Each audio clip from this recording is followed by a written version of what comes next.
51 read the Bible in a year. Leviticus 22 and 23. Leviticus 22.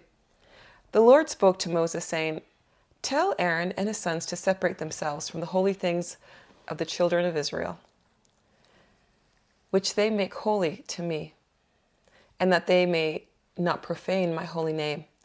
I am the Lord. Tell them, if any one of all your offspring throughout your generations approaches the holy things which the children of Israel make holy to the Lord, having his uncleanness on him, that soul shall be cut off from before me. I am the Lord. Whoever of the offspring of Aaron is a leper or has a discharge shall not eat of the holy things until he is clean. Whoever touches anything that is unclean by the dead, or a man who has a seminal emission, or whoever touches any creeping thing by which he may be made unclean, or a man from whom he may become unclean, whatever uncleanness he has, the person that touches any such shall be unclean until the evening, and shall not eat of the holy things, unless he bathes his body in water. When the sun is down, he shall be clean, and afterward he shall eat of the holy things, because it is his bread. He shall not eat that which dies of itself or is torn by animals, defiling himself by it. I am the Lord. They shall therefore follow my commandment, lest they bear sin for it and die in it, if they profane it. I am the Lord who sanctifies them. No stranger shall eat of the holy thing. A foreigner living with the priests or a hired servant shall not eat of the holy thing. But if a priest buys a slave, purchased by his money, he shall eat of it, and those who are born in his house shall eat of his bread. If a priest's daughter is married to an outsider, she shall not eat of the heave offering of the holy things. But if a priest's daughter is a widow or divorced and has no children and has returned to her father's house, as in her youth, she may eat of her father's bread, but no stranger shall eat any of it. If a man eat something holy unwittingly, then he shall add the fifth part of its value to it, and shall give the holy thing to the priest. The priest shall not profane the holy things of the children of Israel, which they offer to the Lord, and so cause them to bear the iniquity that brings guilt when they eat their holy things. For I am the Lord who sanctifies them. The Lord spoke to Moses, saying, Speak to Aaron and to his sons, and to all the children of Israel, and say to them, Whoever is of the house of Israel, or of the foreigners in Israel, who offers his offering, whether it is any of their vows or any of their free will offerings, which they offer to the Lord for a burnt offering, that you may be accepted, you shall offer a male without defect of the bulls, of the sheep, or of the goats. But you shall not offer whatever has a defect, for it shall not be acceptable for you. Whoever offers a sacrifice of peace offerings to the Lord to accomplish a vow, or for a free will offering of the herd or of the flock, it shall be perfect to be accepted. It shall have no defect. You shall not offer what is blind, is injured, is maimed, has a wart, is festering, or has a running sore to the Lord, nor make an offering by fire of them on the altar to the Lord. Either a bull or a lamb that has any deformity or lacking in its parts, that you may offer for a free will offering, but for a vow it shall not be accepted.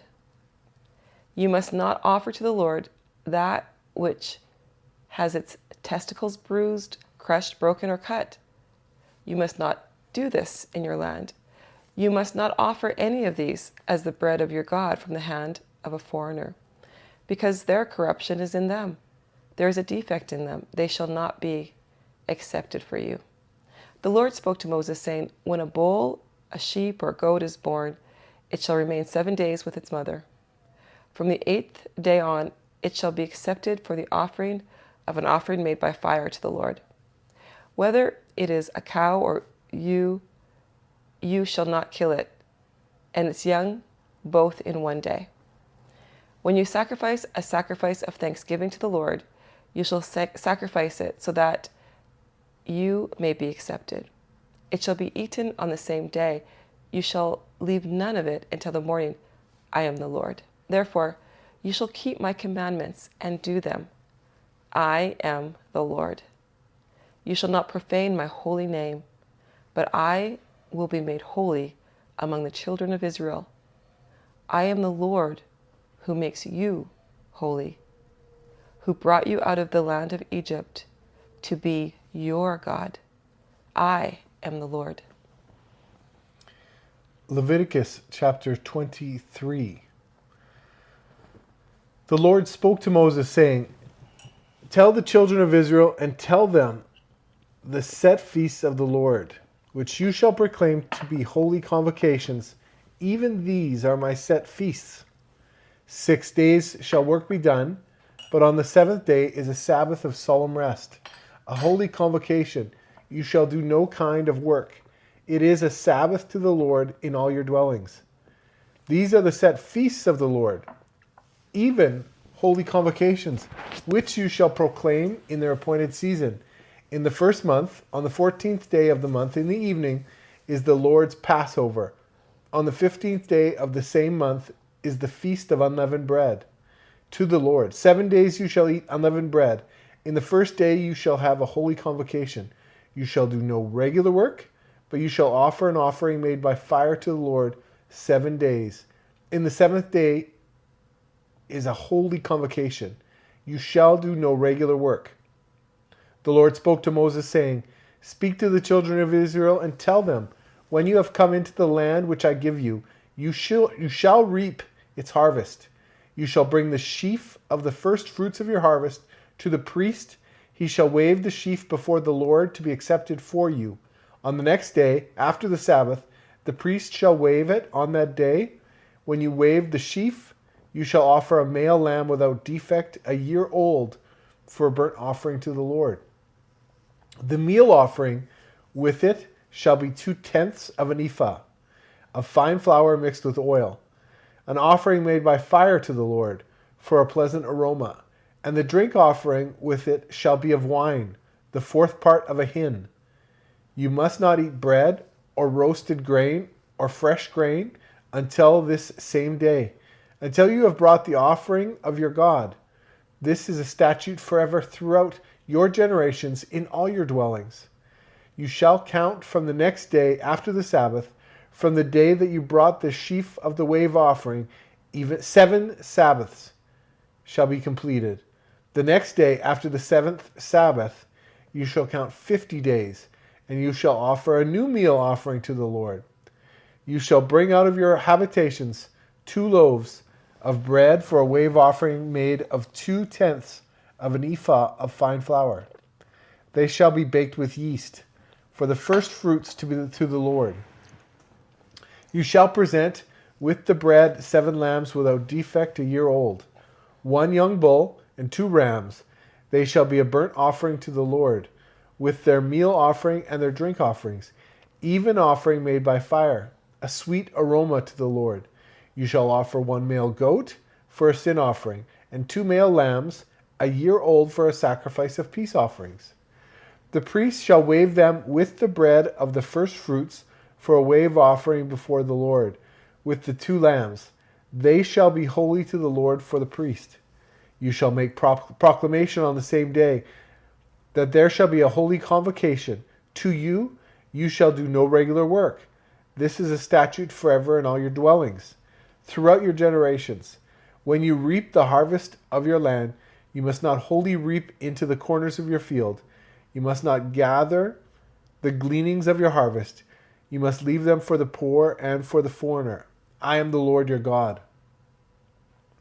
The Lord spoke to Moses, saying, Speak to the children of Israel, saying, In the 7th month, on the 1st day of the month, there shall be a solemn rest for you, a memorial of blowing of trumpets, a holy convocation. You shall do no regular work.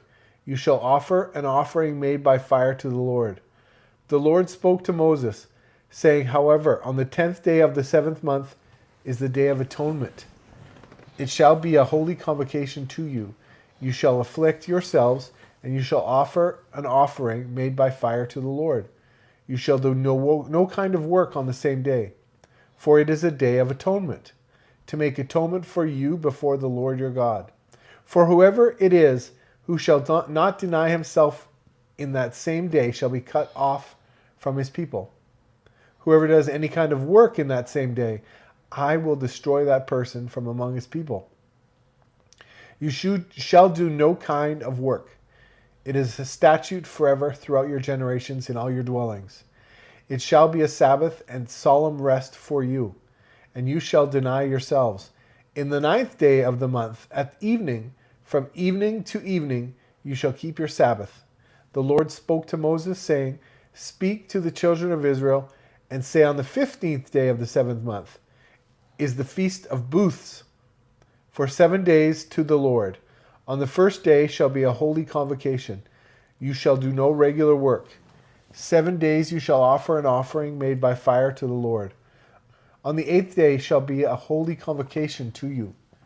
You shall offer an offering made by fire to the Lord. It is a solemn assembly. You shall do no regular work. These are the appointed feasts of the Lord, which you shall proclaim to be holy convocations, to offer an offering made by fire to the Lord. A burnt offering, a meal offering, a sacrifice, and drink offerings, each on its own day, in addition to the Sabbaths of the Lord, in addition to your gifts, and in addition to all your vows, in addition to all your free will offerings which you give to the Lord. So on the 15th day of the 7th month, when you have gathered in the fruits of the land, you shall keep the feast of the Lord 7 days. On the first day shall be a solemn rest, and on the 8th day shall be a solemn rest.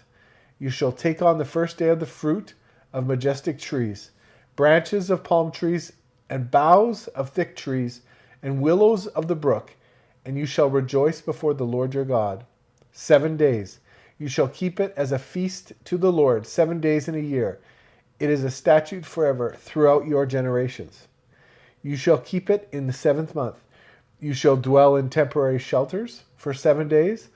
All who are native born in Israel shall dwell in temporary shelters, that your generations may know that I made the children of Israel to dwell in temporary shelters when I brought them out of the land of Egypt. I am the Lord your God. So Moses declared to the children of Israel the appointed feasts of the Lord. Very interesting read here. I like the idea that God commands the Israelites to celebrate here. He's not concerned about the regulations, the do's and the don'ts. He wants people to celebrate him, to take the time to rest, but take the time to celebrate him because he's their Lord, their God. Yeah, it's really makes me think about our human nature. Our human nature is to get really, okay, what's the rules? I mean, I know for myself, I would like to see the outline. What do I have to do? This, and this, and then how do I get from A to Z? But I can sometimes forget to have fun while I'm doing that. I can get so focused on something. And God knows that this is our human nature. We can just get so focused on something that we forget to have fun. And I see here how he just really cares about us having rest and also us really enjoying our lives, having fun, celebrating together as a community, not by ourselves, but all of these examples are celebrating as a community. Yes. Yeah. And he gives the Israelites here at this point 6 specific times to rest. I can't even remember them all, but the feast of the Passover, the feast of the unleavened bread, the feast of the first fruits, the feast of the Day of Atonement, the feast of the temporary shelters. He's reminding the Israelites, I've been with you all this time, and I'm still going to be with you. He's a God of patience, but a God of security. And I also see God's excellence here. How he wants us to be excellent in what we do. He wants us to give our best. He said specifically, don't give me any lamb or bull or goat with defects. Yeah. Don't give me goats or lambs that are blind. Don't give me goats or lambs or bulls that have something that's happened to their testicles, because then they can't reproduce, right? They're not the best. But he said, give me the best. Give me your best. And that means it's a real sacrifice, because when you give the best part of your animals, they can't reproduce and make the same type of animal that's going to be a good litter, a litter with a good breed, like dogs, yeah, right? yeah. You want to have the best dogs to make better or the same dogs or better. So you always try to breed dogs that have the same level of pedigree. Sure. Here, if you are giving up your very best animal each time, it really is a sacrifice. You're sacrificing financially, and it can tug on the heart sometimes. I think it's so true. We cannot be, in our human nature, we cannot be perfect. Yeah.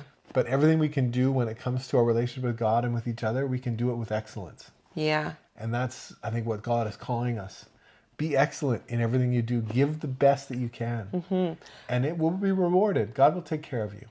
Yeah, and I think just also giving what we can.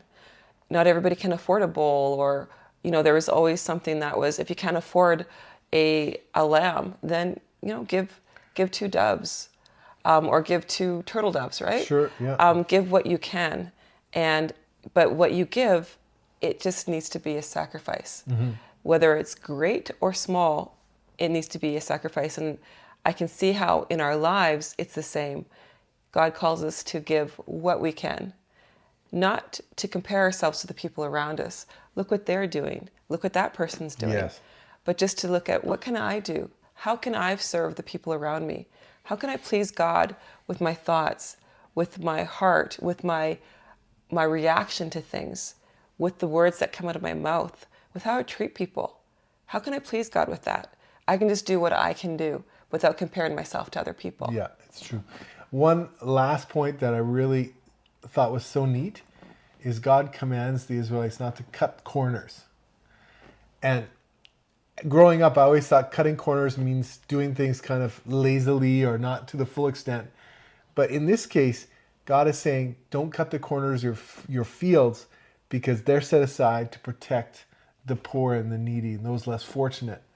We need to be constantly looking in our lives at those who are less fortunate. God is all about relationships, whether it's a vertical with us and Him, but also with each other. We need to take care of one another. And you see how everyone's equal. He wants to make sure that there's some equality, that, there's not, take care of the great. But He's saying, take care of those who have nothing. Make sure that everybody is taken care of. And so make provisions for that when you are getting your harvest in, when you are killing your animals, when you are celebrating together. Mm-hmm. Make sure that everybody's taken care of. So we have to keep our eyes not just on our own families and our own lives, but to look around us, to outside of us, and to make sure that the people around us are being taken care of as well. Yes, so true. See you again next time.